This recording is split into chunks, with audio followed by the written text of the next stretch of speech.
下面我们有请硅谷银行荣誉主席、北加州亚洲协会北加州分会董事会主席 Kenneth Wilcox 给我们做第二个主题发言。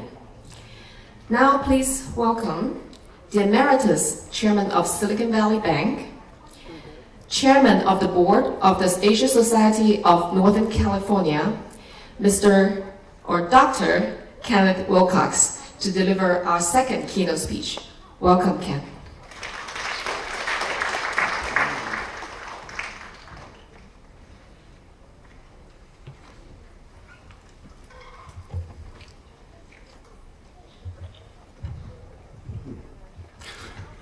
大家上午好。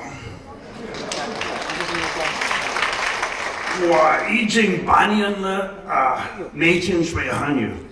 我的中文老师很严格，他昨天跟我说我应该用汉语演讲，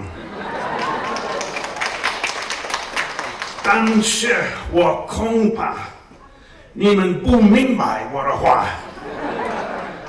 别担心，我今天用英语。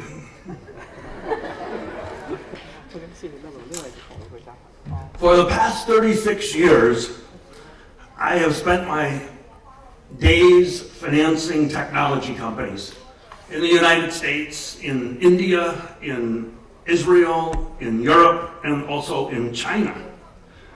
The last 28 years, I've been with Silicon Valley Bank.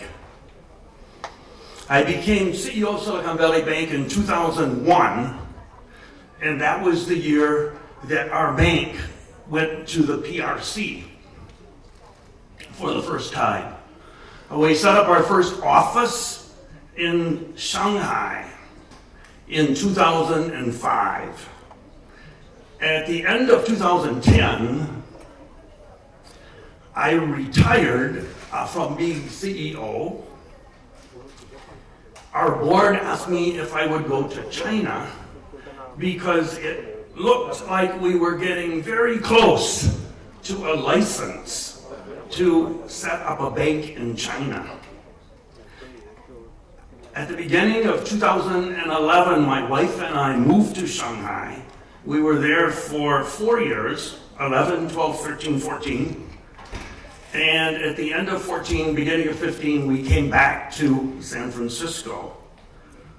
We genuinely loved our time in China. We love the people, we love the culture, we love the history, we love the art. We have become great fans of China. Today, our two great nations, the US and China, are at loggerheads. We're engaged in a potentially dangerous trade war. My immediate concern, and why I'm happy to speak today, is what's happening right now. In the past 3 years, Chinese investment in the US, and especially in technology, and especially in Silicon Valley, has skyrocketed. After years of the curve looking like this, in the past 3 years it's gone just like this.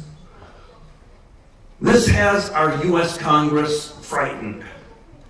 The US Congress is concerned about the impact that this might have on national security. And as a result, today members of Congress are working on enhanced export controls and increased scrutiny of foreign investments, and particularly in technology. I am afraid that these actions could result in an escalation of the tensions between us. And I'm afraid that China will respond with countermeasures, further escalating the tension. This cannot be good for the U.S. and cannot be good for China. I believe that both sides are responsible. I believe that both sides need to do some soul searching. I believe that both sides need to think about modifying their approach. So I want to take a look at the current situation, let's say the last 20 years. And I also want to take a look at the historical backdrop, let's say the past 400 years. And then I would like to end with my own personal recommendations. If we look at the last 20 years, first of all, China. China has made a huge amount of progress in a very short period of time. Today, China has areas of expertise in technology, artificial intelligence, mobile, automotive. Even here in Silicon Valley, the most advanced automotive-related startups are largely Chinese. Virtual reality, drone technology, genetics, high-speed rail. In all these areas, China is very advanced, in many surpassing, we think, other countries, including the US. China has many advantages. 1.4 billion hardworking people, a lot of government support, a huge market, and a rapidly growing economy. China enjoys favorable leadership. Xi Jinping is strong and experienced. And the one-party system, even if it's not one that I would adopt, is able to make decisions quickly and decisively.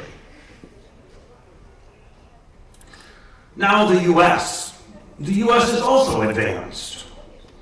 But while China has been rising, the US has been retracting.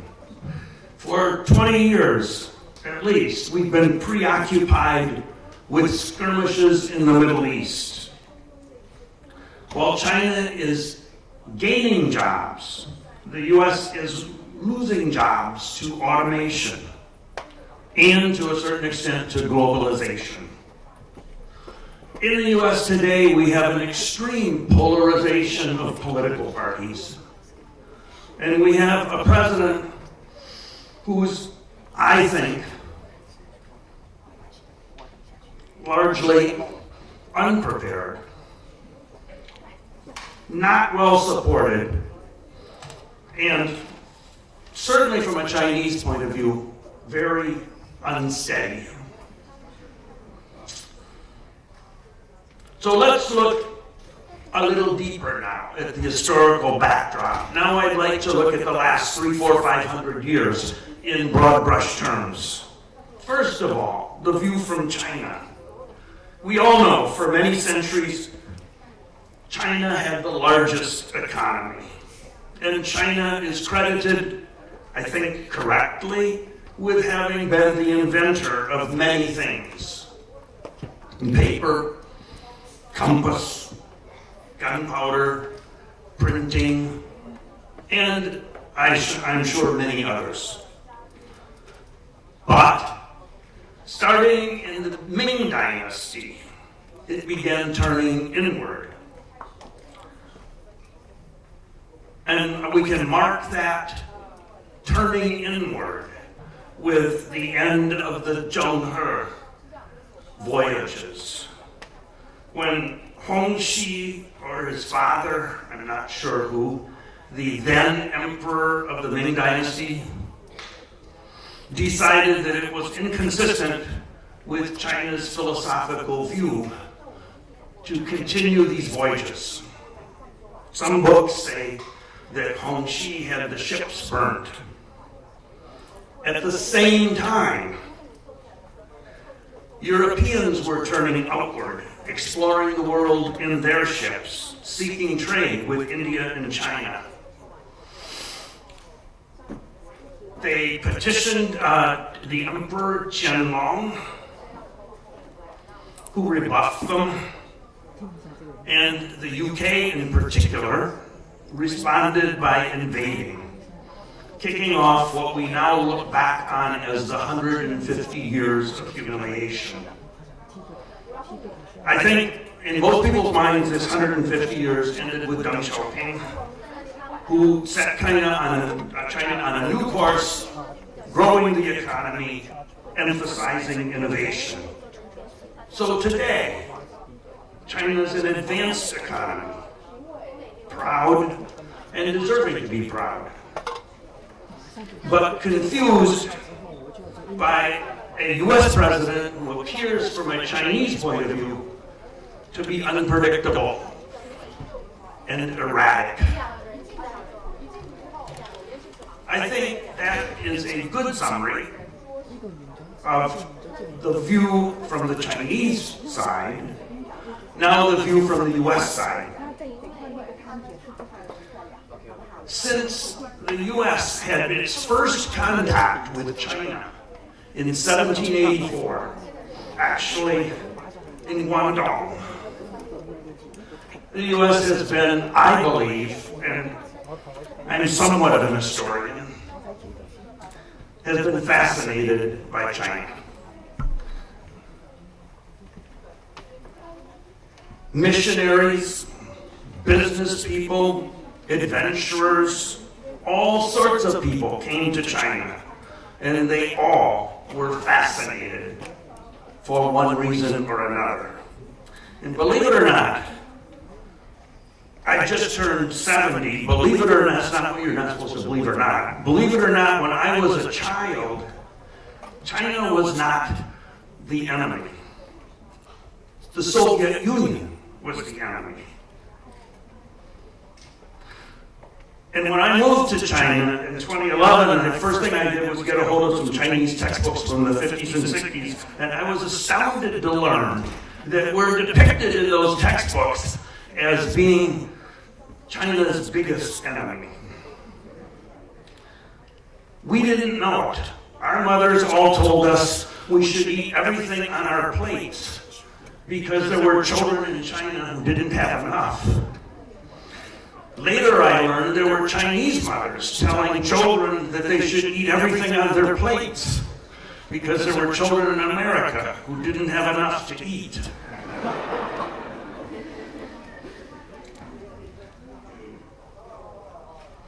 In the 1980s, China began its opening, and we had a large number, in comparison to what had happened during the Mao years, meaning instead of almost nobody, thousands of Americans went to China.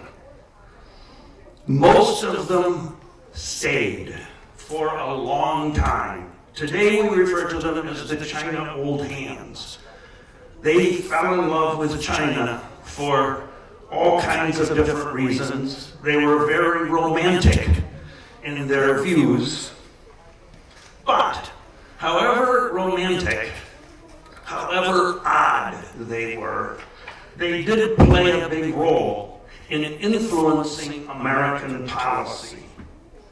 Their theme was, China is a wonderful place. Be nice to China, and China will become our friend.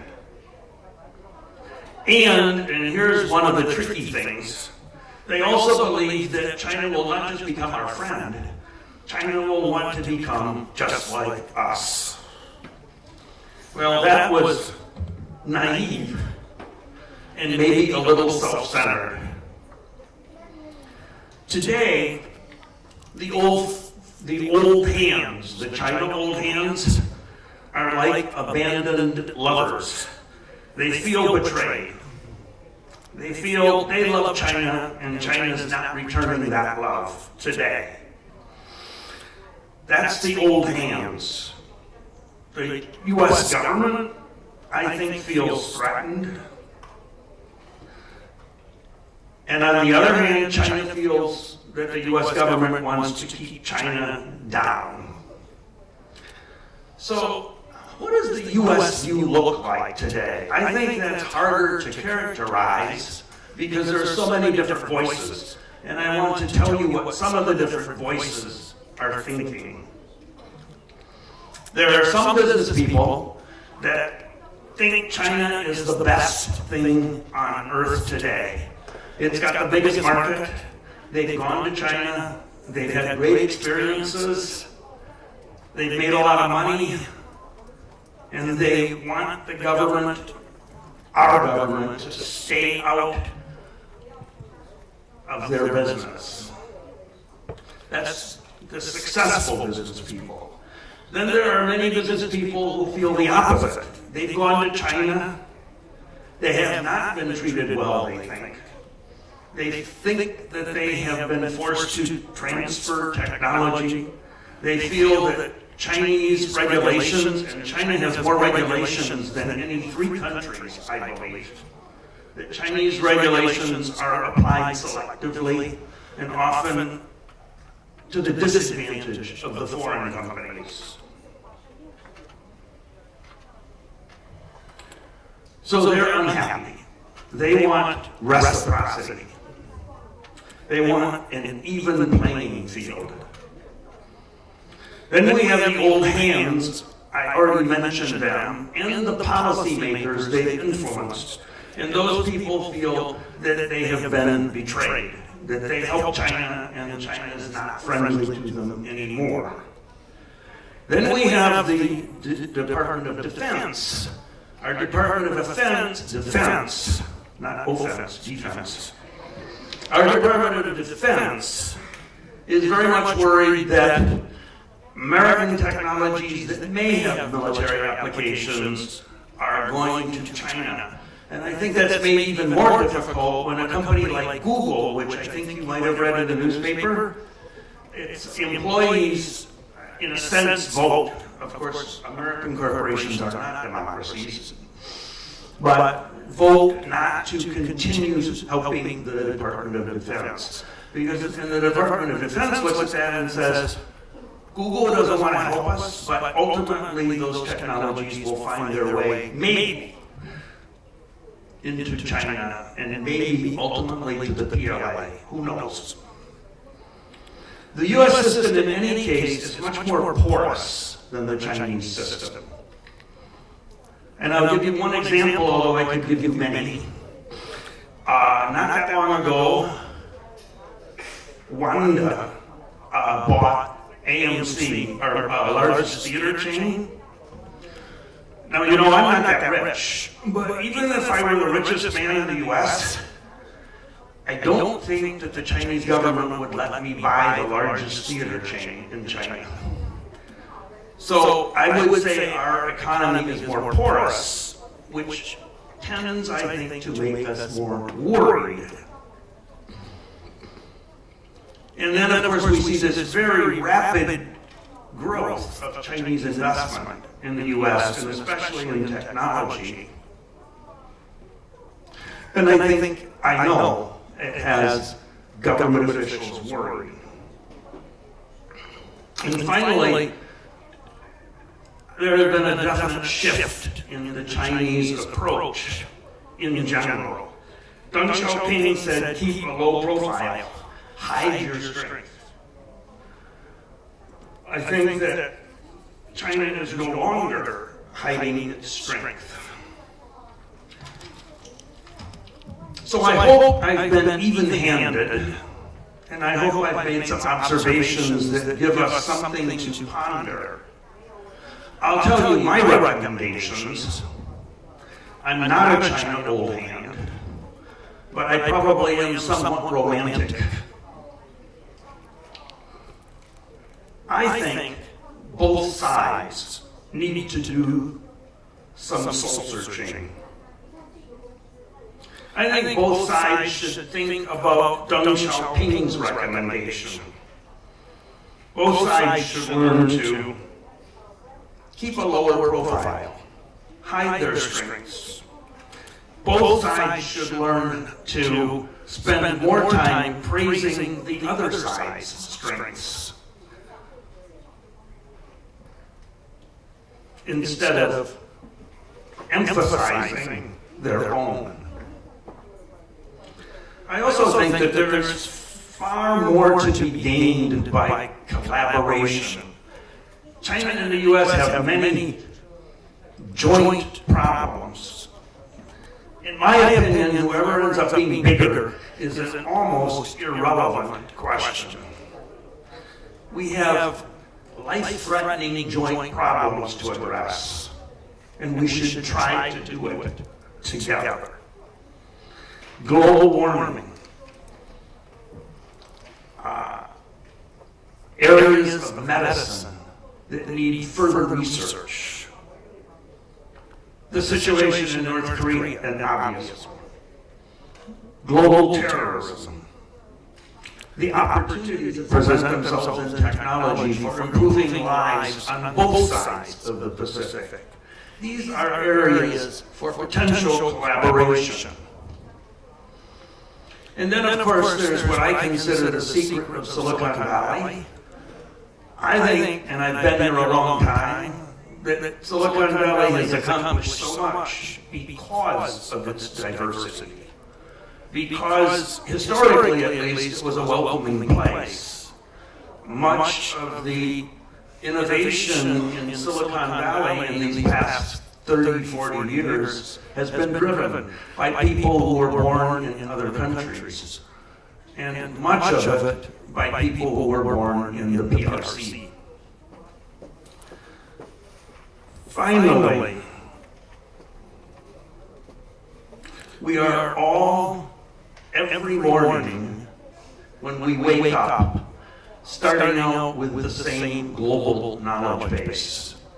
In my opinion, there is no such thing as an American knowledge base or a Chinese knowledge base. We all share the same global knowledge base.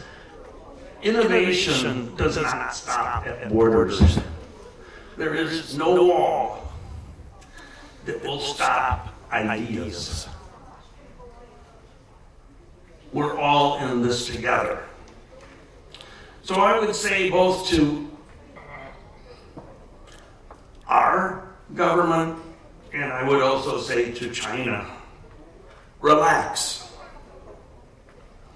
Especially China, relax. You're the largest, beyond doubt. You're already very strong. You're already very important. There is really nothing for us to argue about. There is no need for a competition. Thank you.